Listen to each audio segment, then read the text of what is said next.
Assalamualaikum warahmatullahi wabarakatuh. Selamat malam, Pak. Kami, Sebastian Ricardo dan Oka Muhammad Faiz Fairo ingin mempresentasikan tugas besar kami, yaitu sistem otomasi pembuatan nutrisi hidroponik menggunakan PLC Omron.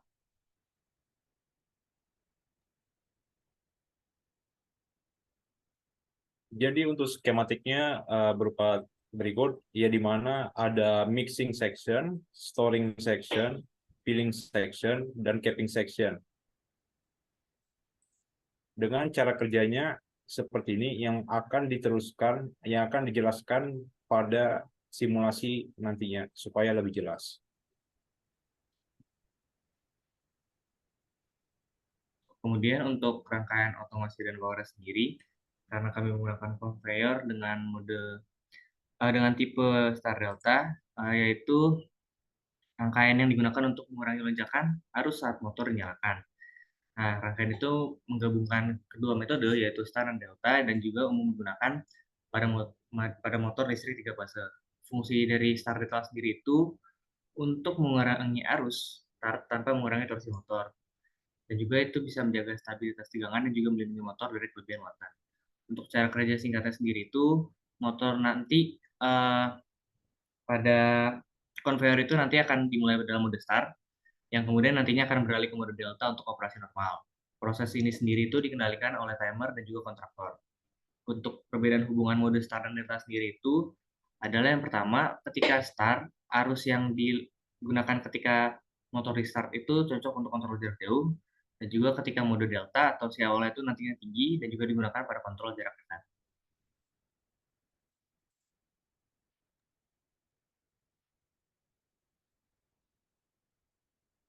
Dan untuk pengabelan PLC-nya itu ada seperti ini. Kami menggunakan 11 input dan juga 7 output. Untuk input sendiri kami berisikan 3 sensor dan juga outputnya nanti berisikan 6 komponen yang akan dijelaskan lebih lanjut pada slide berikutnya.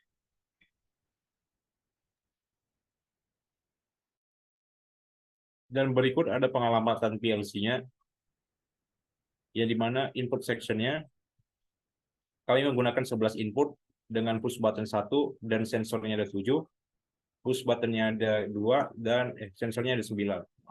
Input sinyalnya itu push button 1 sebagai sistem initiate, sensor 1 sebagai level sensor 1 hingga level sensor 5, proximity sensor ada 2, atau push button 2 sebagai sistem untuk stop, dan sensor 8 dan sensor 9 itu untuk pH meter dan ppm meter.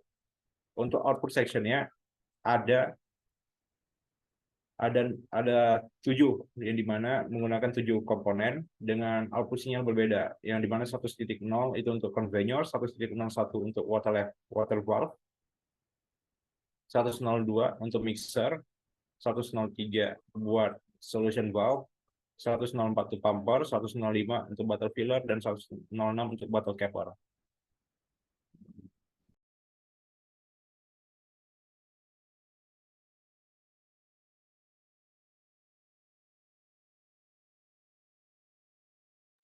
Kemudian untuk spesifikasi komponennya, yang pertama kami menggunakan PLC Omron CP1H yang bisa mendapatkan input hingga 204 volt dengan frekuensi 50 sampai 60 Hz, dan konsumsi daya maksimum itu adalah 100 volt voltase.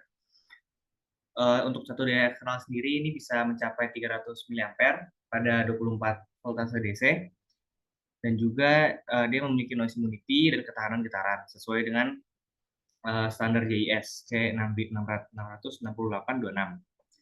Lalu berikutnya untuk komponennya sendiri kami menggunakan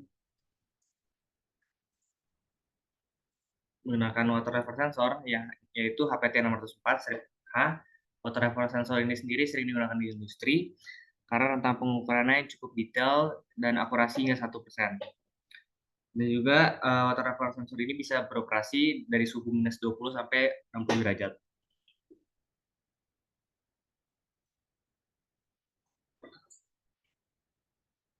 Lalu untuk sensor proximity sendiri, karena nantinya kami akan mendeteksi botol yang tidak memiliki unsur logam, kami menggunakan sensor proximity capacitive yang memiliki tegangan operasi 12 hingga 24 voltase DC dengan konsistensi arus maksimum yaitu 15 mA. Frekuensi responnya sendiri cukup cepat, yaitu 100 Hz dengan bobot sekitar 65 gram, dan memiliki jarak deteksi yang sebenarnya tidak begitu jauh karena kami menaruhnya itu nanti di dalam konveyor sendiri, yaitu 4 mm hingga 15 mm.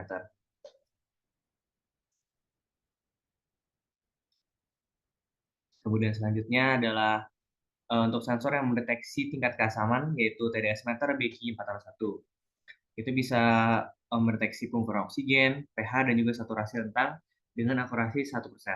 Dan juga bisa mendeteksi suhu meskipun uh, sebenarnya tidak terlalu penting, tapi kami tambahkan saja. Dan juga bisa mendeteksi konduktivitas elektroda dengan rentang 1 hingga 100 atau 0 sampai 5 dengan akurasi 1%.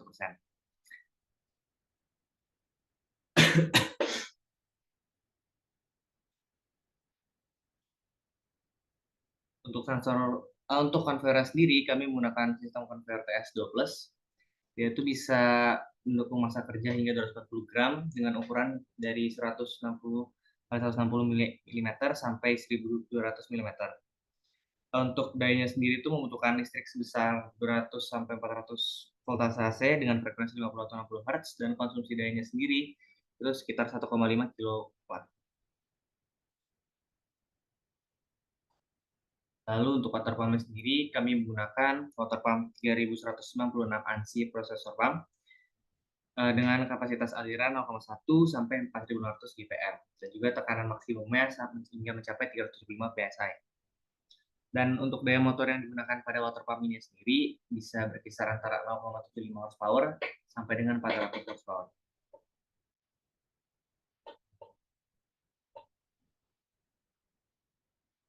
Kemudian untuk botol Kepra sendiri kami menggunakan merek Grundfos CR32. Maaf, bukan botol Kepra tapi botol Villar. Nah, botol Villar sendiri itu bisa menggunakan daya motor dari 1,5 hingga 75 kW dengan kemampuan mengeluarkan air hingga 533 liter per menit. Meskipun sebenarnya ini cukup agak terlalu besar karena kami hanya menggunakan botol kecil saja.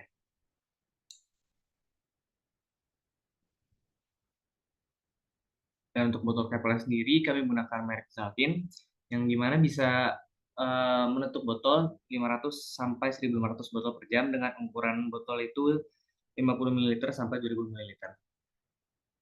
Untuk konsumsi daya sendiri dia membutuhkan listrik AC 220 volt dengan konsumsi wattnya itu sekitar 1,5 kW.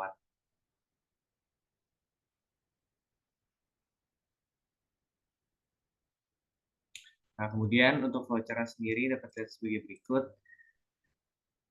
Kurang lebih yaitu ketika di start maka pilsnya dan mesin akan diinisialisasi.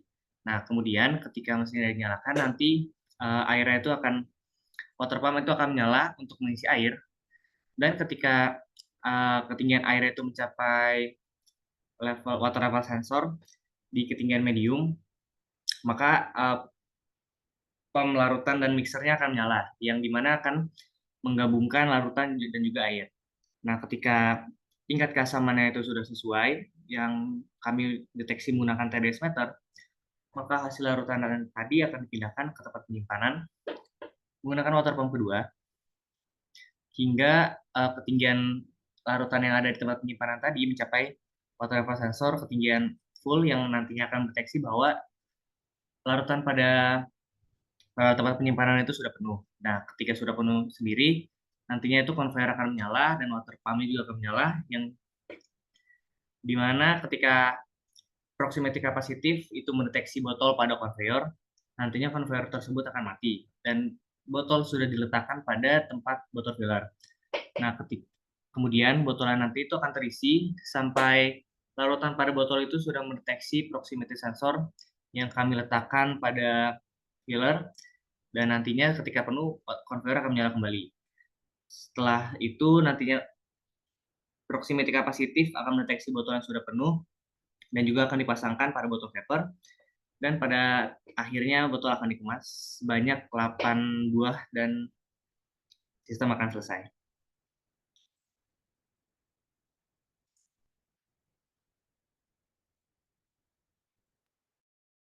Namun lanjut saya akan mempresentasikan tentang ladder diagram yang ada di GXP.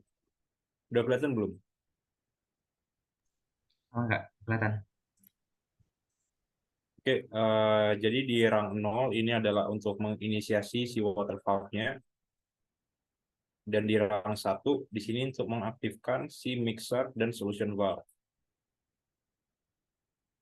Oh ya, di rang 0 ini menggunakan sistem latching. Di rang kedua ini untuk menghidupkan si pumper dengan si ppm meter, level low dan level high. Yang di rang ketiga ini untuk menghidupkan si conveyor, ada sistem latching juga, dan juga ada emergency button biar bisa nge-stop si conveyornya. Dan di rang keempat ini ada untuk si filler yang juga menggunakan latching. Dan di rang kelima ini adalah delay untuk si cappernya, supaya cappernya ada waktu sebentar untuk melanjutkan capper selanjutnya. Di rang keenam ini ada untuk menghidupkan si cappernya. 7 ada timer buat si fillernya untuk mengisi si botolnya itu. Dan di rang ke-8 ada counter untuk si proximity-nya, supaya yang terhitung misalnya maunya 3 botol diisi sekaligus atau enggak 8 botol sekaligus, itu diatur dengan counter. Untuk rang ke-9 juga ada counter untuk sama seperti sebelumnya untuk menghitung botol mana saja yang mau di cap. Di sini saya setnya sebagai 3.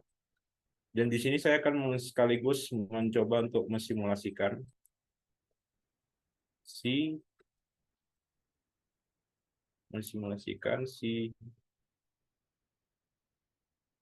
proyek ini. Baik, di sini tadi pertama saya pernah bilang di sini ada mixing section yang di mana ada si solution valve sama water valve yang di mana akan di start oleh tombol start atau initiate. Dan di sini lampu si water valve yang akan mengisikan tangki ini hingga level medium. Jadi misalkan hingga air terisi hingga level low, saya toggle dulu. Lalu terisi hingga level medium, saya toggle lagi. Dan di sini water valve akan tertutup dan solution valve akan menyala. Dan juga si mixer akan menyala juga. Jadi sekarang lagi di mix. Dan apabila keasamannya terdeteksi tinggi oleh si TDS meter, maka di sini saya akan toggle. Dan di sini water valve akan menyala hingga level high. Dan di situ sudah stop. Dan di sini ada lampu indikator untuk si water pumper mengisikan ke si storing section. Dan di sini airnya akan habis hingga low. Dan di sini misalnya sudah terhidupkan air di water level yang off, ini bawah sini, dan akan terisi hingga on.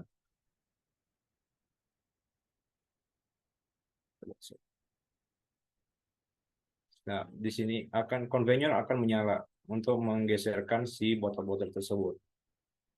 Dan setelah menyala, di sini kita akan menghidupkan si botolnya terlewat oleh proximity sensor yang ada di sini.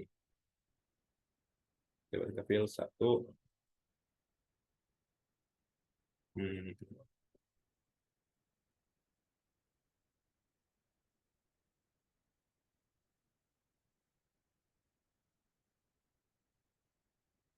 Minor bug. Jadi proximity sensornya akan menghitung 3 kali, baru akan menghidupkan si fillernya, dan selanjutnya tombol yang selanjutnya untuk menghidupkan si cappernya. Dan setelah itu simulasi selesai.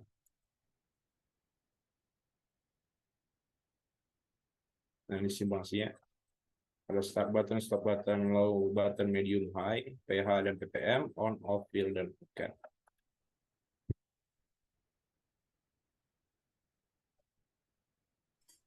Untuk sumber acuan sendiri, kami menggunakan sumber acuan 2 jurnal dan juga satu video Instagram yang menginspirasi kami untuk menggunakan tugas tugas besar ini.